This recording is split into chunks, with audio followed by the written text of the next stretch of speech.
예, 계속 이야기할게요. 그, 하여튼 이번에 하는 건 좀 인포멀하게 재미있게 그렇게 해볼 테니까요. 어, 너무 또 학문적인 기대를 하시면 또 실망하실 수도 있지만 좀 재미있게 한번 해보겠습니다. 자, 먼저 시작을 해볼까요? 예, 또? 안 가지지? 네. 먼저 지금 보이시는 게 잠시 영화 음악을 좀 감상해 보겠습니다.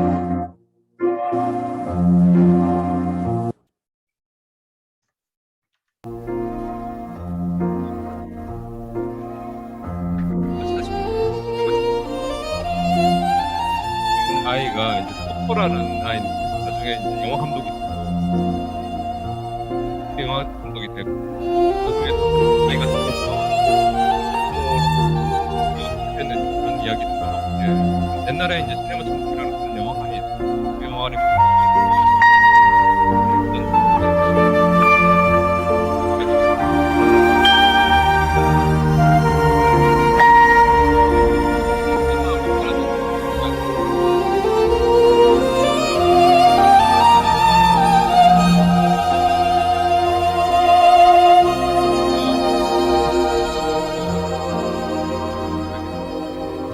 옛날 생각하니까요.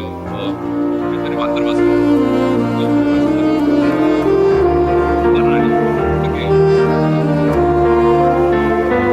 옛날 이야기를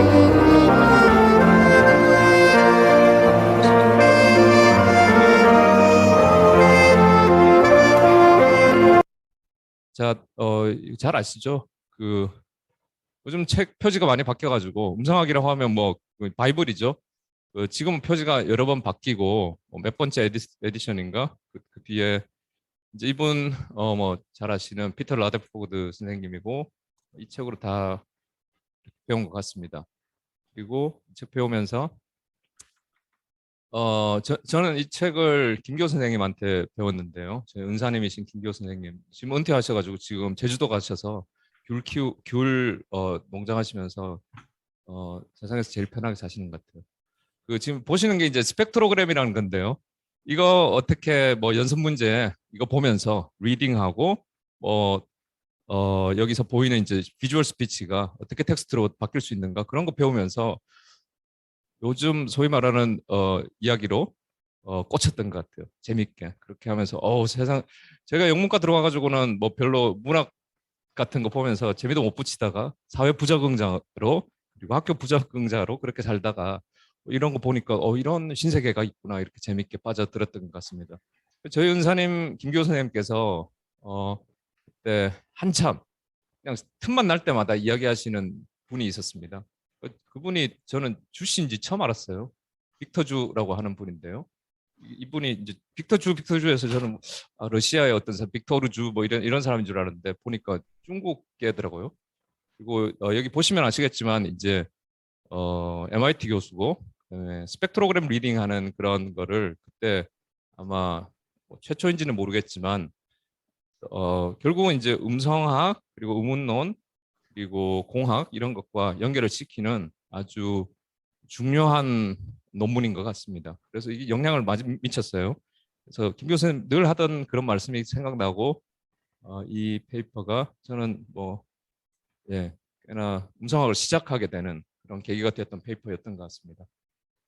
그리고 사실은 여러분들 다 아시는 그 음성 인식의 가장 기본으로 쓰였던 옛날에 티밋 데이터 있죠. 이분이 이제 티밋 데이터도 같이 설계해서 이제 리딩해서 만들었다 이렇게 하고 있습니다.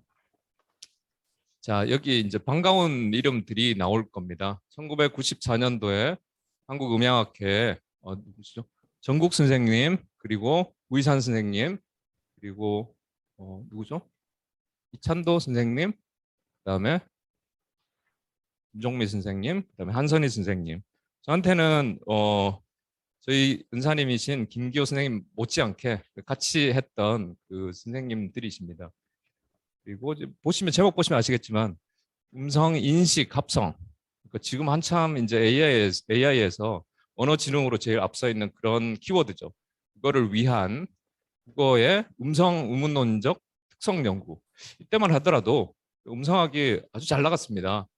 그러니까 그 조금 이따 이제 소개 드릴 텐데요. 한국통신에서 진행하던 그런 대규모 대용량 음성 인식의 언어학, 음성학, 음운론 이쪽에서 많이 참여를 했고 도움도 되고 협업도 정말 원활하게 됐던 것 같습니다.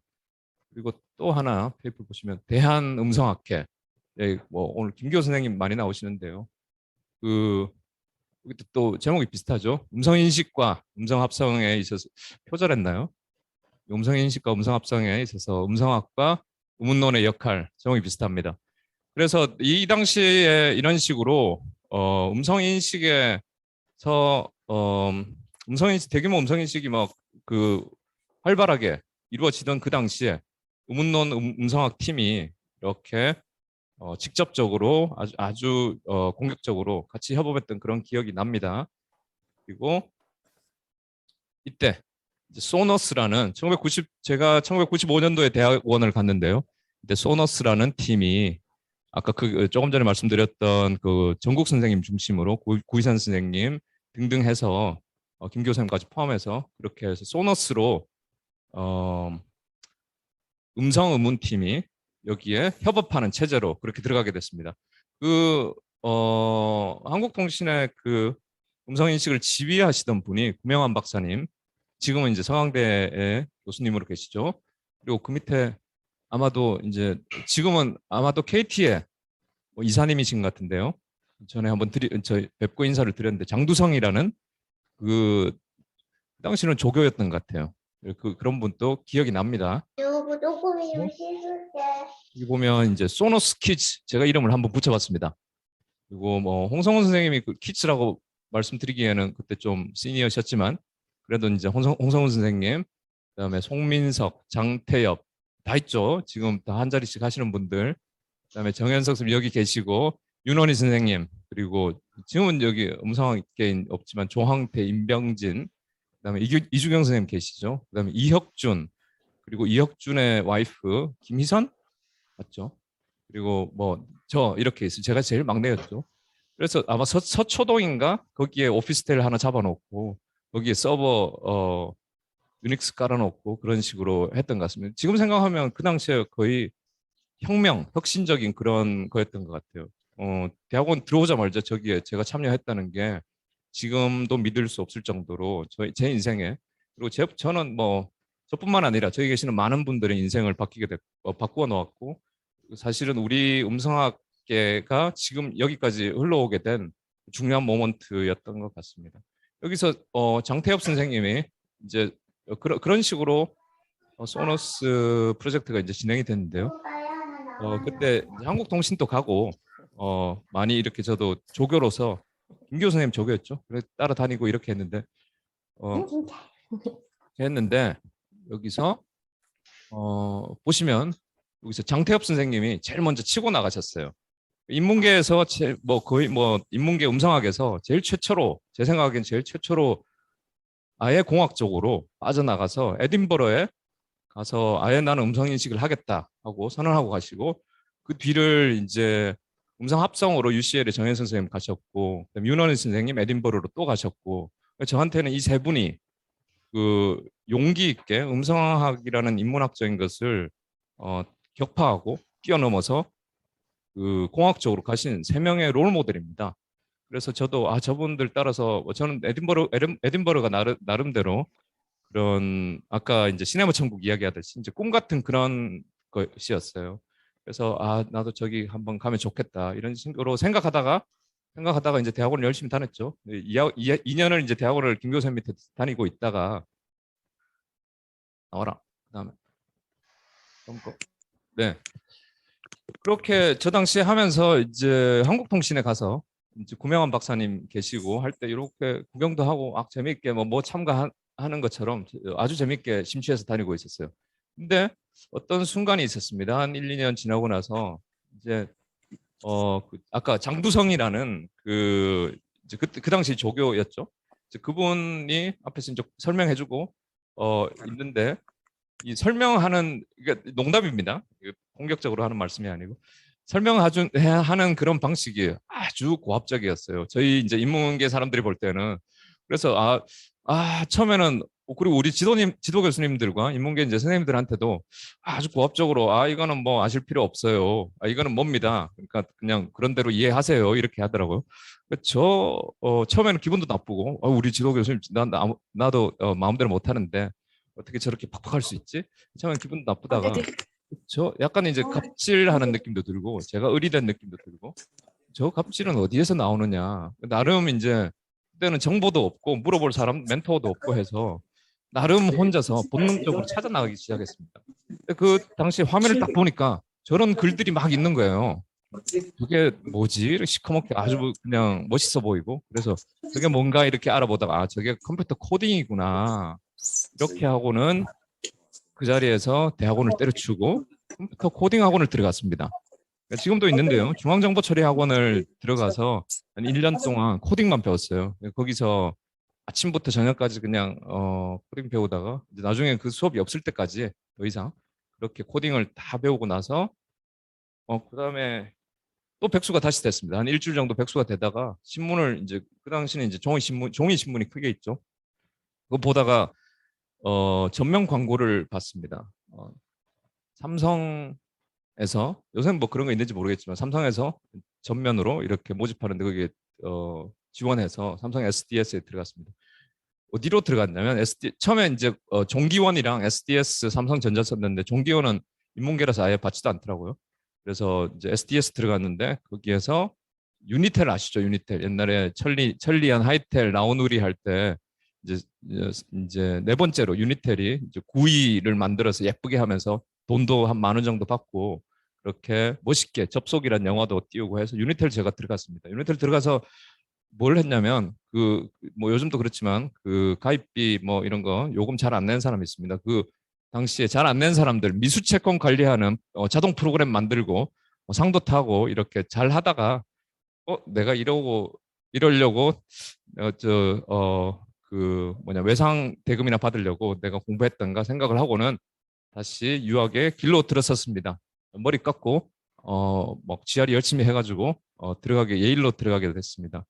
자, 예일을 들어가면서 사실은 제가 어떤 식의 타협을 했던 것 같아요. 예일 헬스킨스 연구소에 들어가서 음성인식이라는 공학을 되게 하고 싶었는데 그냥 조금 타협도 하고 그 당시에 그랬던 것 같아요. 영국 가면 한국 가서 취직 못한다 이런 이야기를 들었던 것 같아요. 누가 그런지 모르겠지만 지금 좀 후회를 하고 있죠. 영국 갔으면 좋았을 텐데 하고. 그래서 이제 타협을 하고는 헬스킨스가 뭔지도 모르면서 들어갔는데 여기가 참 알짜 연구소였던 것 같아요. 그래서 뭐 여러 가지 공학적인 것도 배우고 수학적인 것도 배우고 그렇게 했습니다. 그리고 뭐 코딩도 많이 하고 해서 여러 가지 많이 만들고 그래서 제가 만든 게 가서 잘했어요. 그 뭐 세계적으로 명성도 얻고 뭐 해가지고 이게 제가 만든 프로그램이거든요. 아시다시피 이제 articulatory phonology라고 해서 조금 이따 말씀드릴 텐데 이제 음성학에서 이제 조음 쪽으로 아주 집중을 하고 그와 관련된 실험 그리고 그와 관련된 이제 시뮬레이션 그런 것들에 하는 겁니다. 이제 멜랩으로 그때는 만드는 건데요.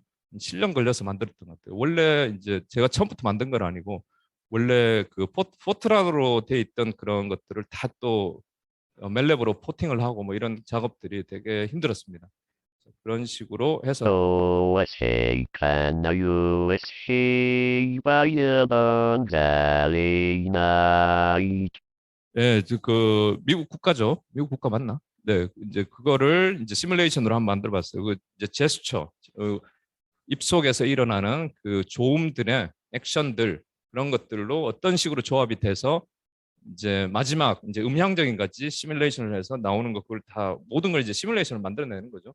저런 것들을 해가지고 나름 뭐 나사에서 하는 프로젝트가 있는데 거기서도 저희가 해스킨스 이름이 타다입니다. 타다라는 저 프로그램을 가지고 뭐 나사 프로젝트 따고 뭐 이렇게 많이 유명해졌어요. 우리가 딴 게 아니고 다른 사람들이.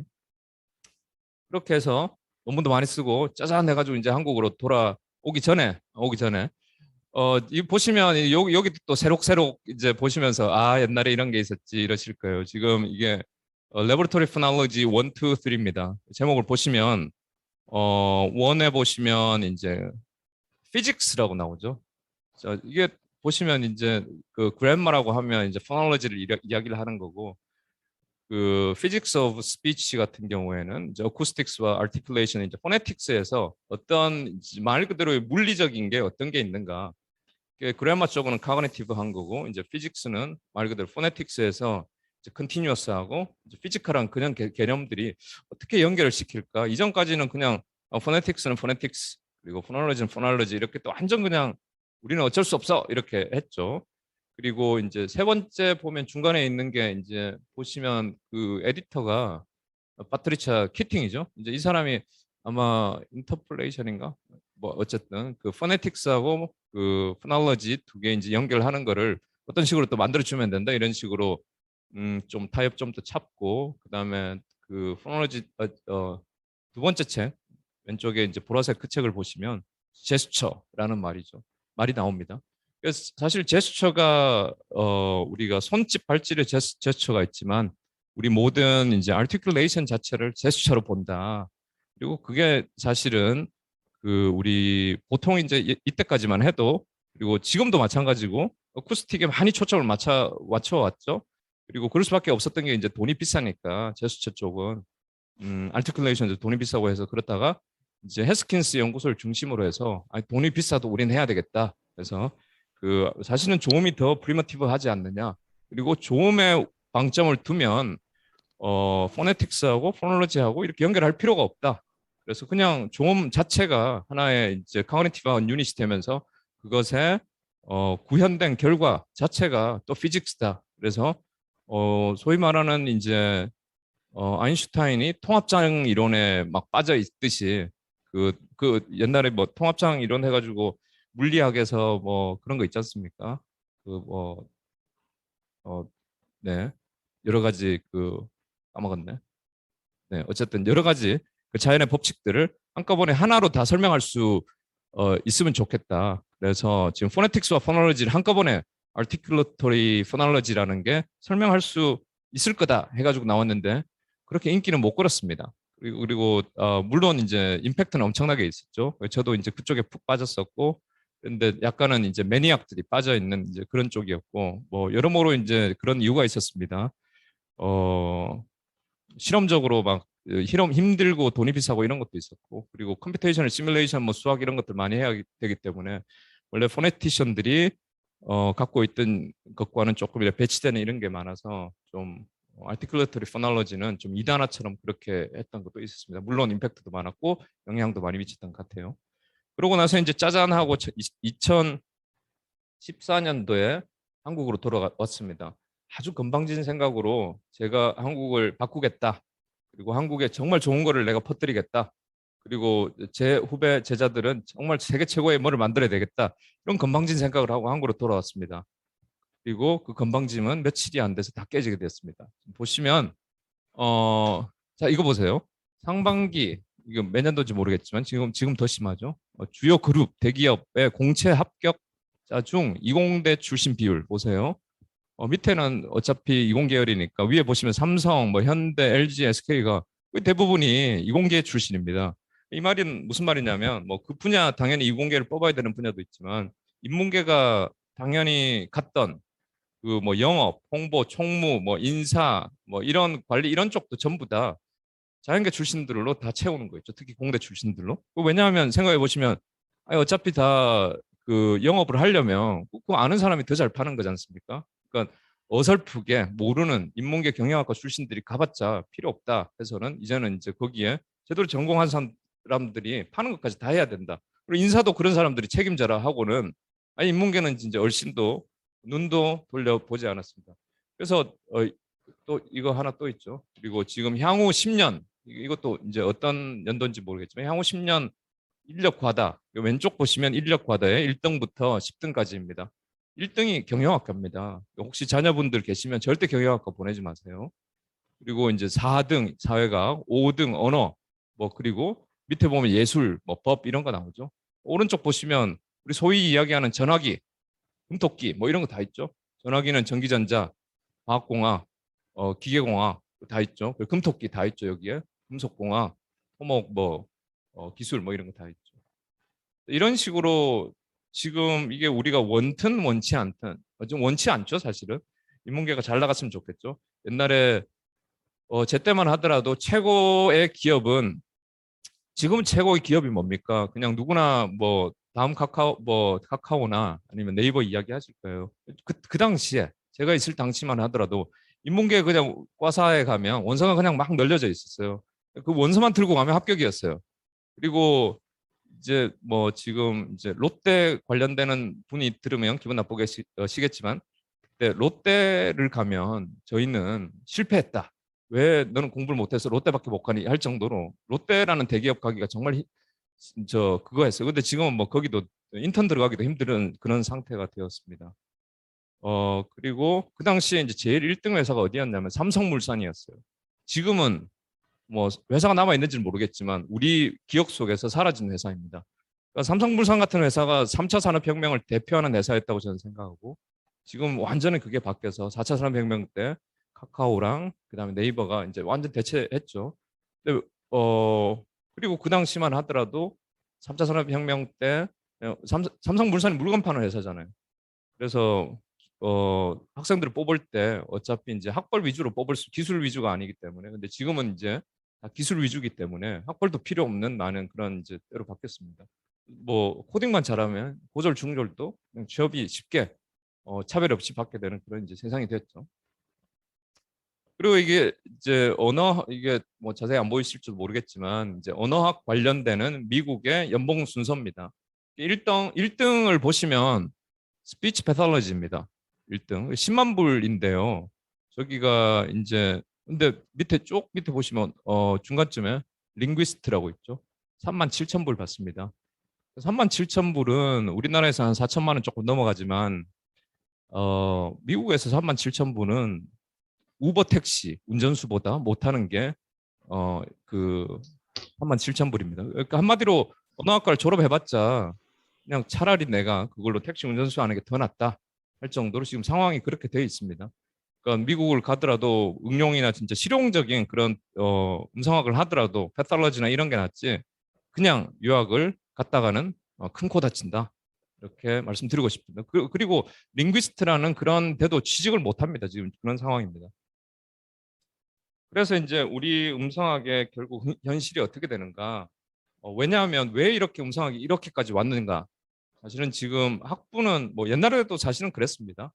학부에서 우리가 배우는 것들이 취업과 무관한 교육이기 때문에 그렇다고 생각됩니다. 그리고 저도 이제 이런 현실들을 보면서 2014년도에 와서는 소위 말하는 이제 막 그 좌절과 그 현타, 애들 이야기하는 그 현타가 와가지고 어떻게 해야 될지 모르다가 이제 공학 쪽으로 완전 해야 되겠다. 절박하고 절실함 때문에 공학 쪽으로 해야 되겠다 해서 바꾼 것 같아요. 그리고 뭐 누가 가르쳐 주는 것도 아니니까 독학도 하고 학생들하고 그렇게 했습니다. 그리고 이제 지금 잠깐만요.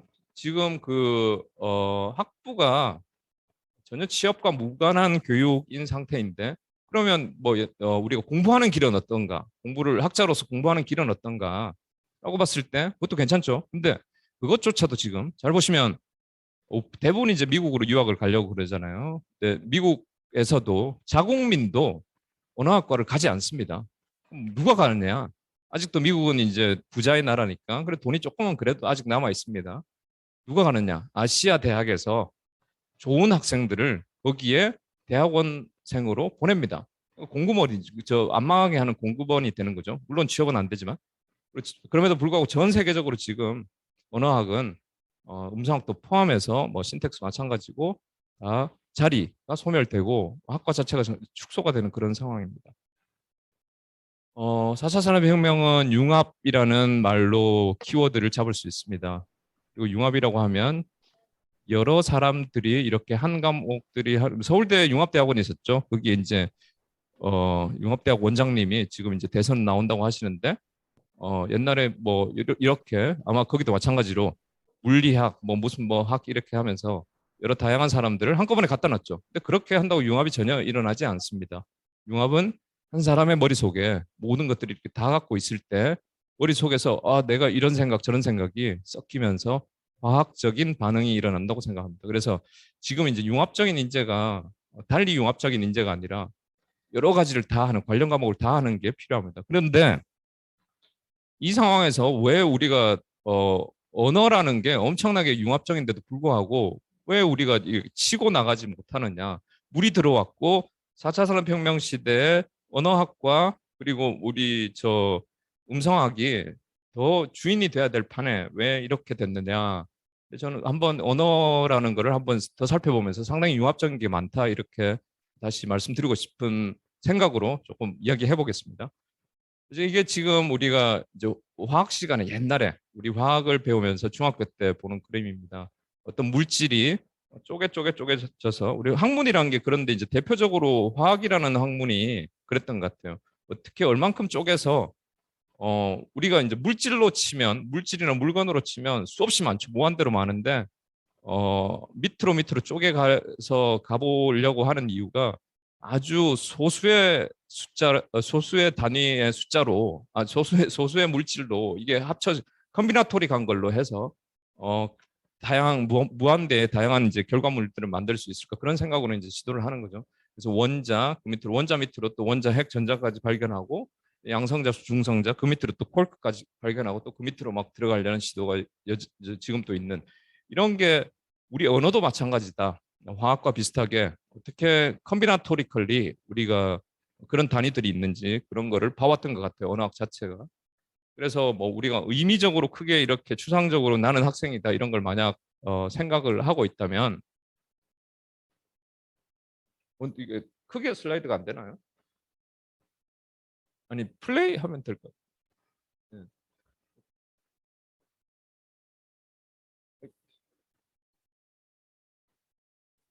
같아요. 죄송합니다. 네네네.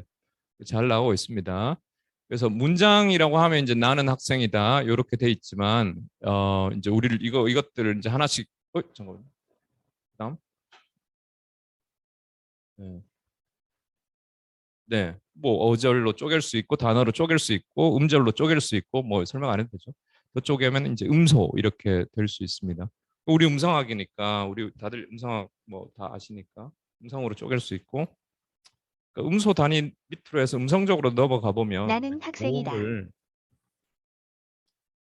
이제 모음에만 국한해 가지고 보면 이제 아라는 모음 여기에 세 개가 있습니다. 하나를 보면 이런 게 있고 그다음에 이제 해부학적으로 우리가 이제 성대가 있고 저기에서 입 모양이 성대에서 뭐가 만들면 뭐 소스 필터 티어리라고 이야기하죠.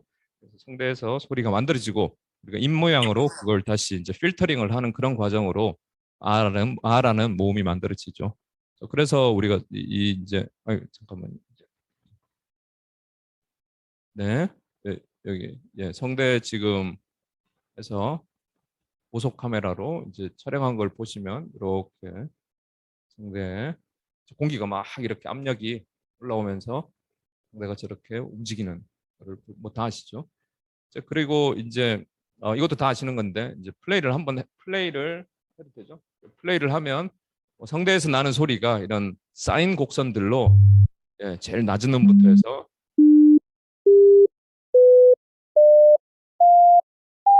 다 합치면 약간 이제 사람 소리 같은 게 이제 나오죠. 그럼에도 불구하고 이제 어떤 소리인지 모르는 상태에서 이렇게 입이라는 필터를 통하면 우리가 결국은 아라는 모음이 만들어진다. 뭐 이거는 우리가 다 음성학자라면 다 아는 그리고 음성공학을 하신 분 더 잘 아는 이런 겁니다.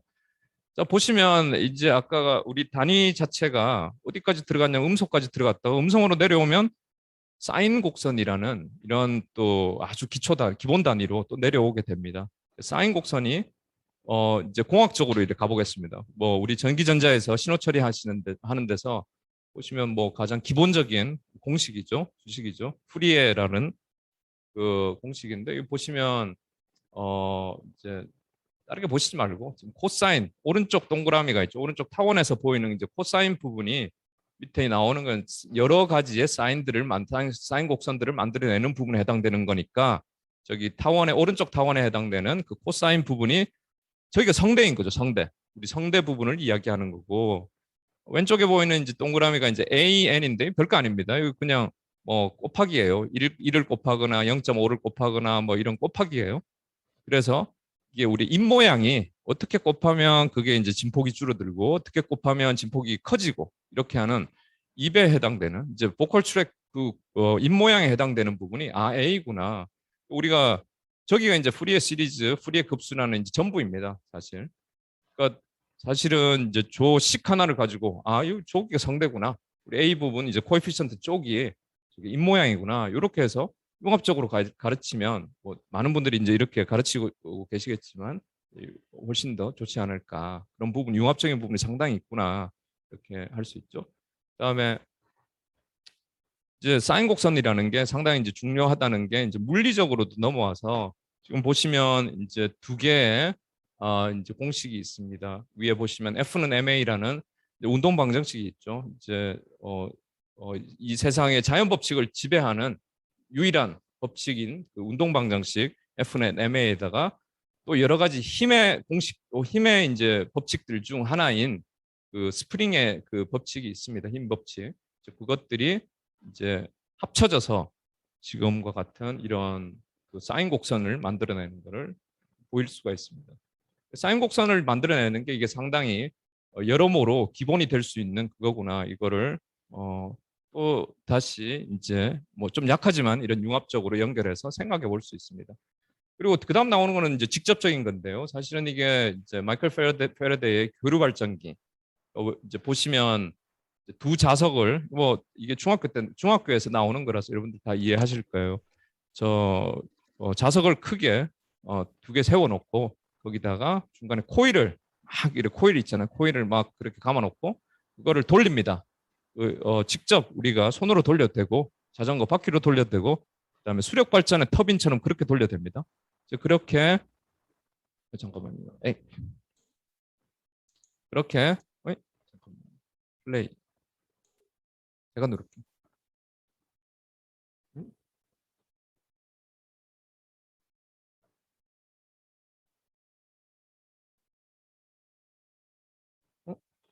플레이 플레이가 네, 플레이 됩니다. 네, 지금 이제 플레이 되는데 지금 코일이 수력 발전기처럼 이렇게 돌아갑니다. 이렇게 돌아가면서 저게 교류 전기가 만들어지는 거죠. 교류 전기가 결국은 이제 교류가 왔다 갔다 하는 거지 않습니까? 직류는 이제 일직선으로 가는 거고 그런 식으로 교류 전기가 만들어지면서 저기도 마찬가지로 이제 사인 곡선이 만들어지는 거죠. 그리고 저 교류 전기에 우리가 이제 주파수 아시지 않습니까? 저 사인 곡선의 주파수가 결국은 터빈이 얼만큼 빨리 도느냐에 따라서 빠른 사인 곡선도 느린 사인 곡선도 만들어낼 수 있는 거죠. 이게 음성하고 무슨 상관이 있지 할 텐데요. 지금 이게 저 전기전자에서는 아주 기본이 되는 1학년들이 배우는 기본이 되는 RLC 회로입니다. 오른쪽에 보시면 이제 저항이 있고 콘덴서가 있고 그다음에 코일이 있습니다. 이 세 개를 이제 저렇게 적절하게 이제 배열을 하면 그 왼쪽에 보이시는 23.8Hz 있죠? 거기가 이제 교류 전기의 소스가 되는 겁니다. 그 소스에서 이제 전기가 발생을 하는 거죠. 전기가 발생을 하는데 저 RLC 회로를 적절하게 통하면 지금 이제 시뮬레이트를 해볼 텐데요. 어떨 때는 어떤 주파수 때는 이렇게 약하게 되고 또 어떤 주파수 때는 저렇게 강하게 되고 또 어떤 주파수 때는 또 저렇게 약하게 되고 이런 식으로 필터 역할을 하는 거죠. 사람의 입에서 소스 필터 티어리하고 똑같습니다.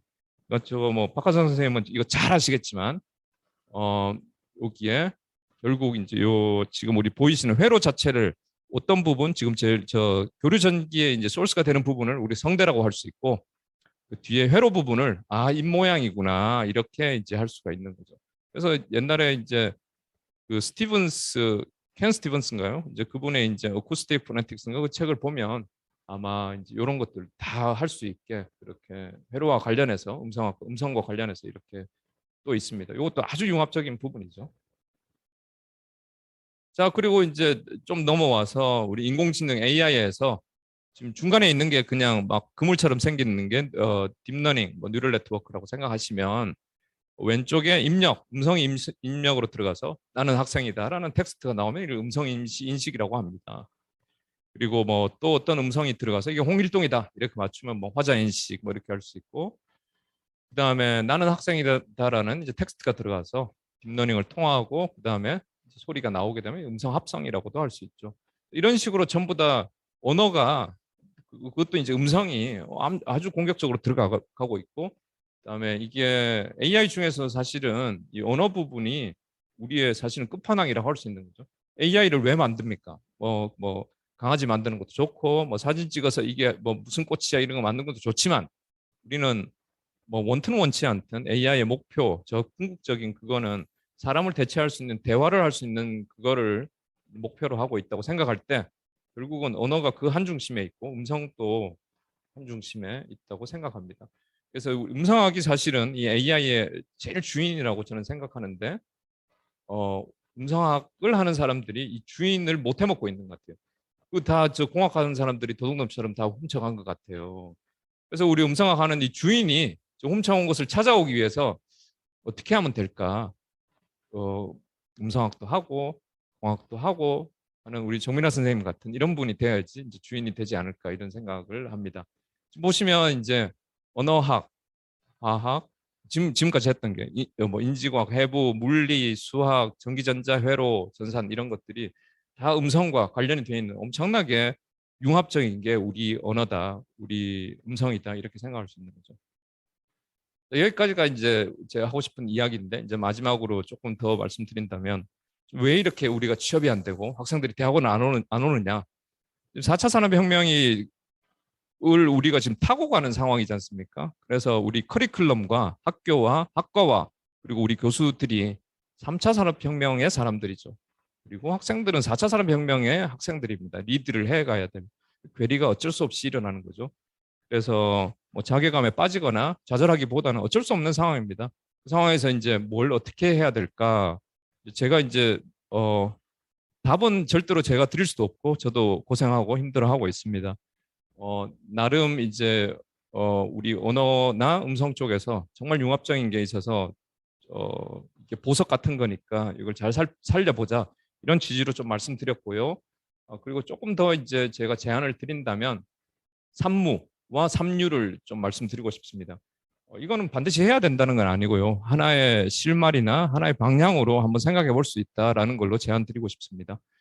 보통 우리가 교수라고 하면 아니면 학과라고 하면 아니면 대학원이라고 하면 논문을 반드시 써야 되고 그리고 과제를 반드시 해야 되고 학생은 유학의 길로 보내야 된다. 교수의 방향으로 보내야 된다. 이게 거의 강박관념 아니면 그냥 진리처럼 되어 있습니다. 이 세 개를 안 하면 어떨까?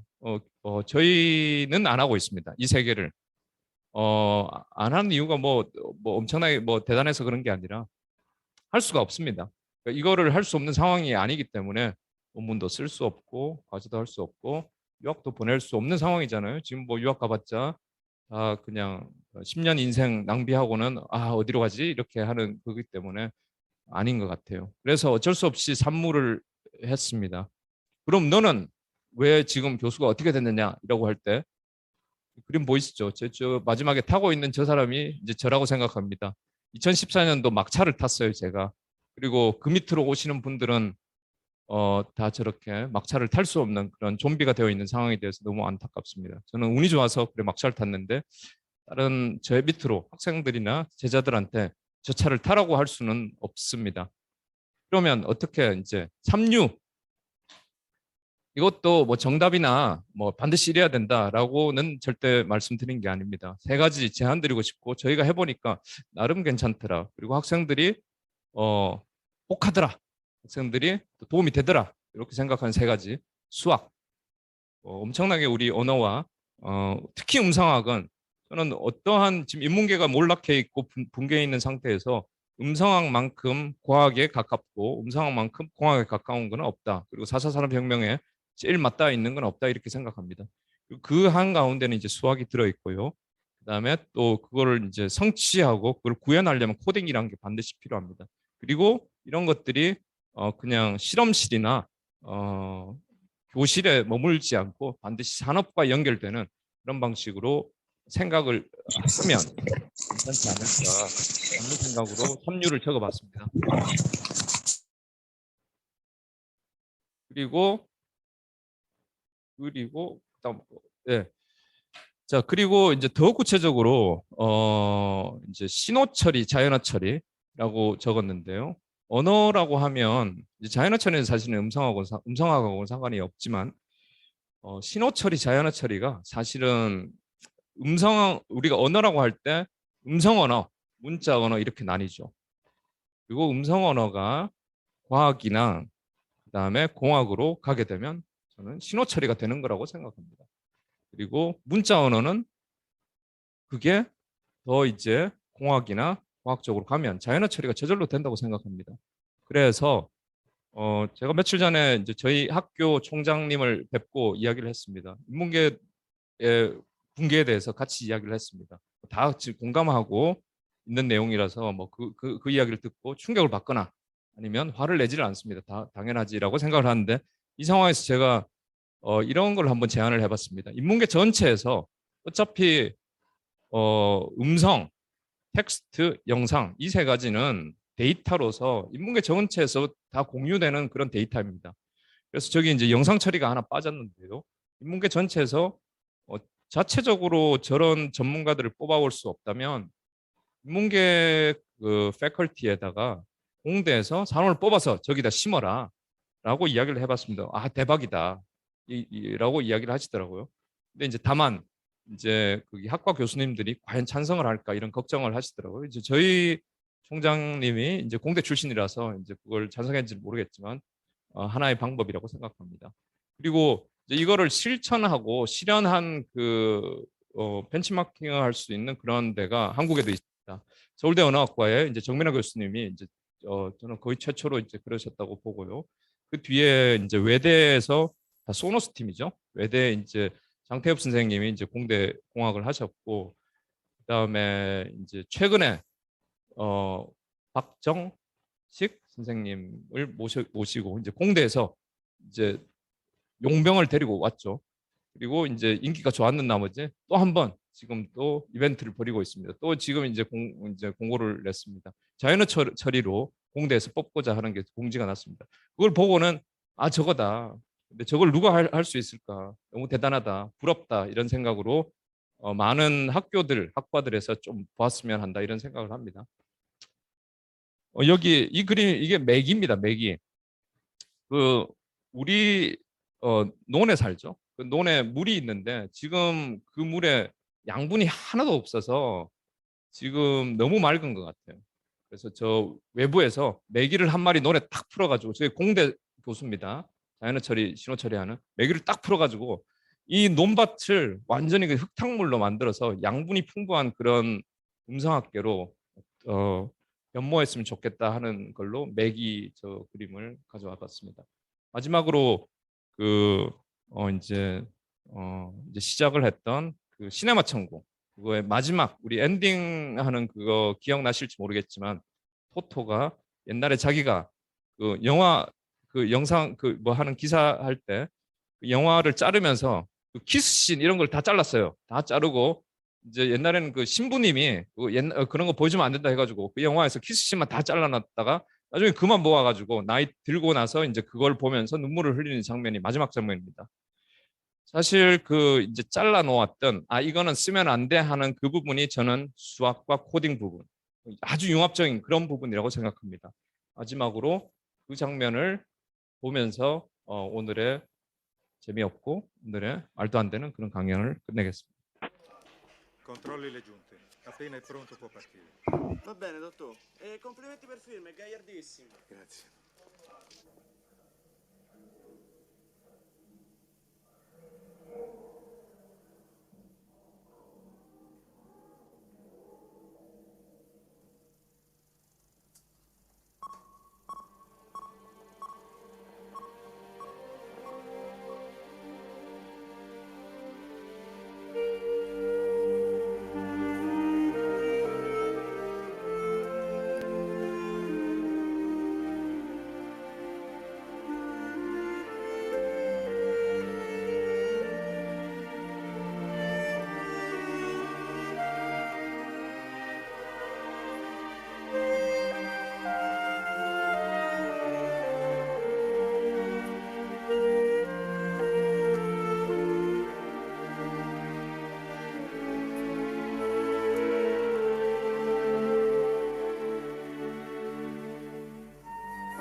네, 정신을 번쩍 들게 하는 강의를 해주셔서 감사드립니다.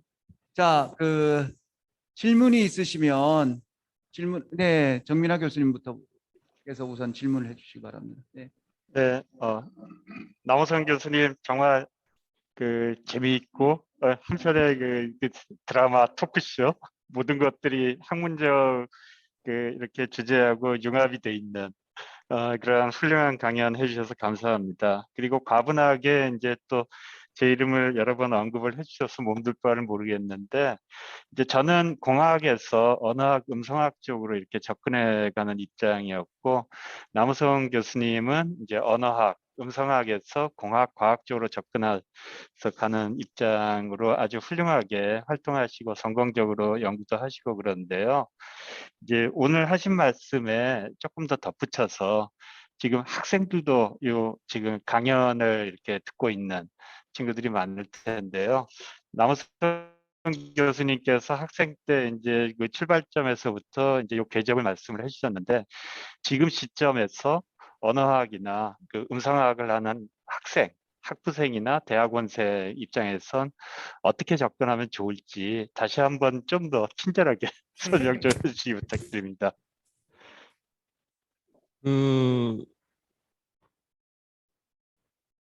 저는 학문의 이제 대학의 가장 기본이 되는 거는 대학원이라고 생각합니다.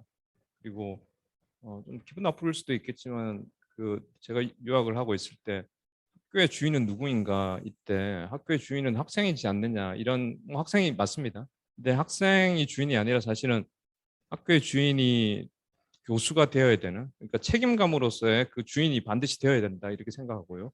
그 주인이 되기 위해서 대학원이 정말로 융성해야 된다고 생각합니다. 수적으로가 아니라 정말 질적으로 대학원에서 유지, 억지로 그런 게 아니라 그렇게 정말 치열하게 이런 정말 하고 싶어서 그런 대학원이 되어야 된다고 생각하는데요. 그러기 위해서는 이제 미국 같은 경우에 이제 이제 학교를 망라하고 이제 왔다 갔다 하는데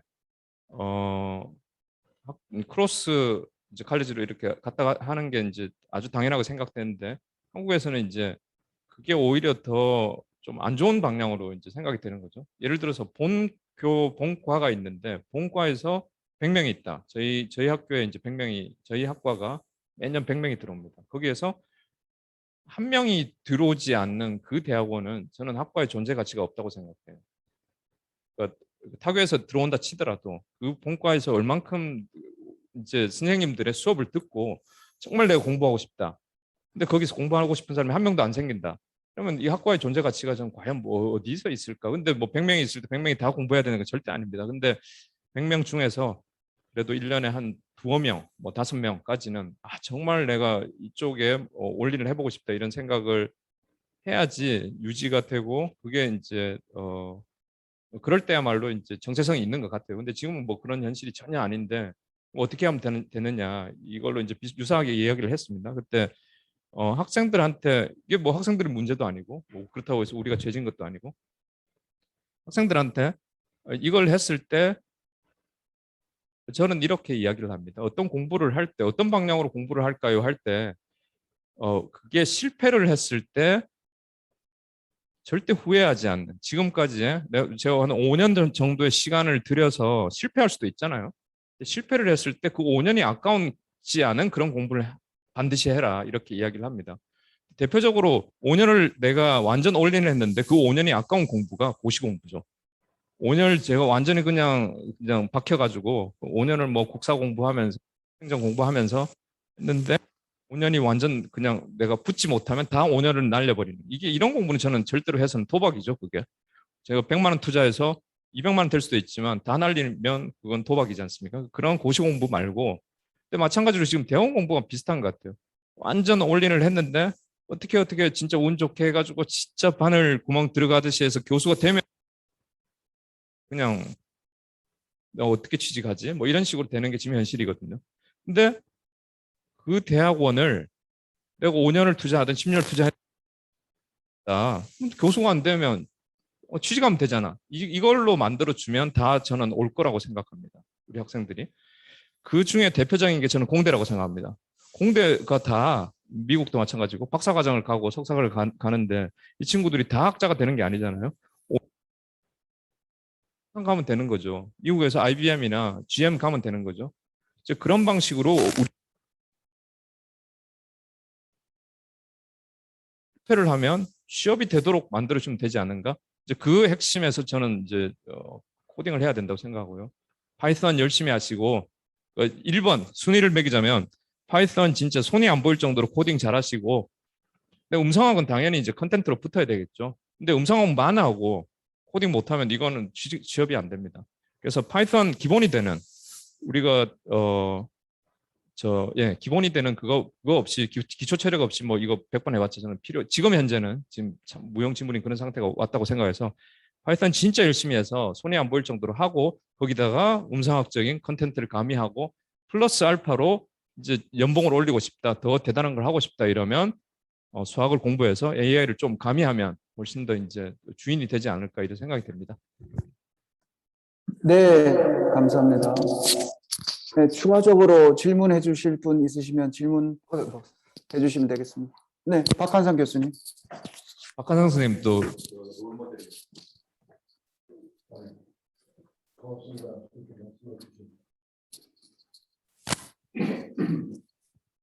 아침부터 키스씬으로 맹폭격을 해주셨는데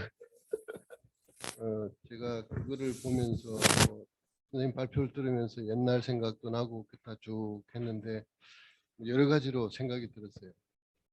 지금 과거를 회상하기에는 너무 젊으신 것 같기도 하고, 그다음에 또 이 키스씬이라고 하는 것이 문화적 아침에 충격을 줬는데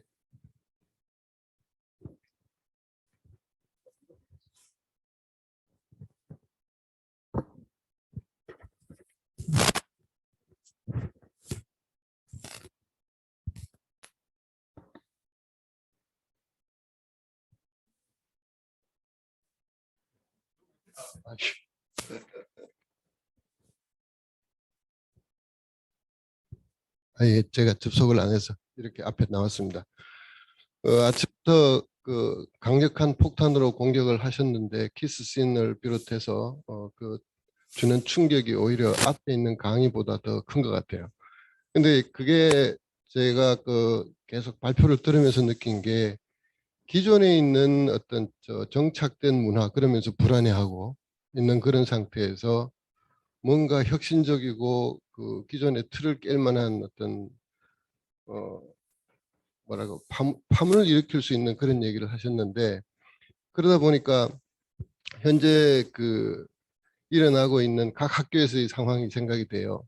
예를 들면 저희 학교는 모든 학생에게 9시간 코딩 교육을 이런 행동이 아니라 그런 정책을 세워서 실행을 하는데, 그 대개 그 대상이 공대나 이런 데는 이미 다 하고 있지 않습니까? 근데 그게 아니라 공대 말고 예를 들면 사대, 문과대, 기타 등등 이런 데서 그 공학 교육 코딩 교육 커리큘럼 그거를 수용하는 데 있어서 엄청난 스트레스를 받고 있어요. 예, 그런데 이제 어떤 면에서는 남호승 선생님 같은 분이 돈키호테 아니겠습니까? 돈키호테인데 학교에서는 그런데 이제 제가 그렇다면은 학교에서 현재 그렇게 어렵고 한데 이거를 바라보는 그 소비자층인 학부모들의 반응하고 그게 궁금하고요. 그 다음에 학교가 있고 학회가 있는데 사실 지난 1년 동안 특별하게 이 학회가 위축이 되거나 어려움이 없도록 하는 데 노심초사한 면이 있습니다. 이게 워낙 전염병 상황이 심해가지고. 근데 코딩 교육을 뭐 하는 것은 집에서 할 수 있으니까 그쪽으로 좀 생각을 같이 나눠서 했으면 좀 하고 그랬는데 아쉬워요.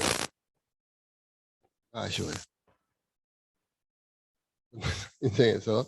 그런데 이런 발표를 듣고 나니까 어떤 느낌이 있는데, 그러면 현재 문화에서 돈키호테처럼 하는 것이 학교에서 어렵고 사회에서도 지금 어떤 반향이 있는지는 모르지만 뭔가를 개척해 나가야 된다고 한다면 저희 학회에서 사실상 보면 배경도 다양하지만 그래도 그나마 음성이라는 공통된 주제를 가지고 하고 있기 때문에 통학하시는 분들은 수학도 나가시고 그냥 코딩도 아예 당연히 해야 되는 걸로 하고 있고 계신데, 음사학은 조금 그런 게 좀 떨어지는 것 같고 어느 치료는 치료대로 또 나름대로 전문성이 있지만 그럼에도 불구하고 또 현재 세태에서 지금 말씀하시는 거하고는 달리 전문 능력이 그래도 공유할 수 있는 부분이 있는 것 같고 그래서 제가 말씀을 드리고 싶은 것은 학회에서는 어떻게 할 수 있는지 그리고 그 학회에서 할 수 있는 방법을 어떻게 선생님이 잘 상황해서 저 일 시키려고 지금 작전을 하신 것 같은데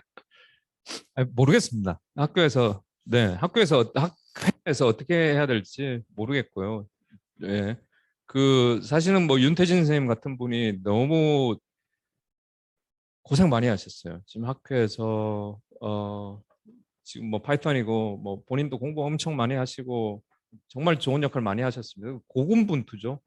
그래서 그런 분들이 좀 더 나오셔서 뭐 다른 분들도 뭐 기억이 안 나지만 그래도 많이 하셨습니다. 근데 대표적으로 이제 윤태진 선생님 이름만 이제 금방 떠올라서 그런데 그런 게 좀 더 이제 좀 되어서 다 이렇게 했으면 좋겠습니다. 그러려면 이제 선생님들이 다 코딩을 해야 된다. 나는 안 해도 니는 해라. 이것도 좋고요. 내가 할게 너랑 같이 하자. 이것도 좋고요. 그래서 좀 이게 확산이 됐으면 좋겠어요. 이 마인드 자체가. 그래서 지금 딴 것도 중요하지만 그냥 파이썬 처음부터 배우자. 이것부터 좀 해서 쫙 그냥 뭐 파이썬 어느 정도는 다 한다. 이런 정도로 조금 이렇게 한번 그냥 맛보자 정도가 아니라 옛날 R 해가지고 전부 다 한번 쭉 한번 했잖아요. 어지간한 사람이 이제 그 포네틱스 하는 사람들은 R 이제 쫙 한번 됐잖아요. 쫙 이제 퍼져서 이제 SPSS 안 하잖아요. 그런 것처럼 파이썬도 전부 한번 좀 쫙 한번 퍼졌으면 좋겠어요. 그래서 인문계에서 음성학이 좀 치고 나갔으면 합니다. 학부모뿐만 아니라 지금 어제 영문인의 밤이라고 해서 영문과 학생들이 이제 줌으로 해가지고 이제 의견 들어보고 있는 뭐 유사한 이야기를 했거든요. 여기서 반은 똑같이 그렇게 애들한테 이야기를 했는데 처음에 이제 문학 선생님이 이야기를 했어요. 막 한참 뭐 로드, not taken 뭐 이런 거 막 하다가 애들 가만히 있다고 끝나고 질문 있습니다. 제가 영문과 졸업하면 뭘 가지고 자부심을 가지고 살아야 됩니까? 이런 이야기를 하더라고요. 충격받아가지고 시인 한 명 머릿속에 기억하고 뭐 작품 하나 기억하고 있으면 꽤나 이제 도움이 되겠다 뭐 이런 식으로 이야기를 하더라고요. 근데 충격받아 사실은 무슨 잘 답을 못 하는 게 현실이다 이렇게 이야기하고 제가 좀 현실을 그냥 까서 다 이야기를 하고 이야기했더니 학생들이 질문이 한 15개가 나왔어요. 뭐부터 할까요? 선생님 뭐부터 할까요? 뭐 코딩은 뭐 어쩌고저쩌고 이렇게. 지금 애들이 관심은 다 그쪽으로 저희 또 문과대에서 설문조사를 했습니다. 다 이런 식으로 바뀌어야 된다고 설문조사 한번 해보세요. 애들 전부 이런 식으로 좀 해주세요. 바꿔야 된다 이런 거 많습니다. 근데 오히려 더 학부모 뭐 선생님들이 좀 주저하는 게 더 있다. 더 애들보다 더 빨리 나가서 선제를 해야 된다 이렇게 생각합니다. 네, 감사합니다. 시간이 많이 흘러서 여기서 멈춰야 될 것 같습니다. 발표해 주신 남호성 교수님께 다시 한번 감사드립니다. 네, 약 7분 후에 구두 발표가 있습니다. 그 소회의실로 각각 들어가시면 구두 발표에 참여하실 수가 있고요. 그리고 여러분들 스펙트로그램 리딩 문제 다들 풀고 계시죠? 네, 구두 발표 후에 2개 문제를 푸는 시간이 있습니다. 특히 그 학생분들은 좀 많이 참여해 주시기 바랍니다. 이상 공지사항이었습니다. 감사합니다.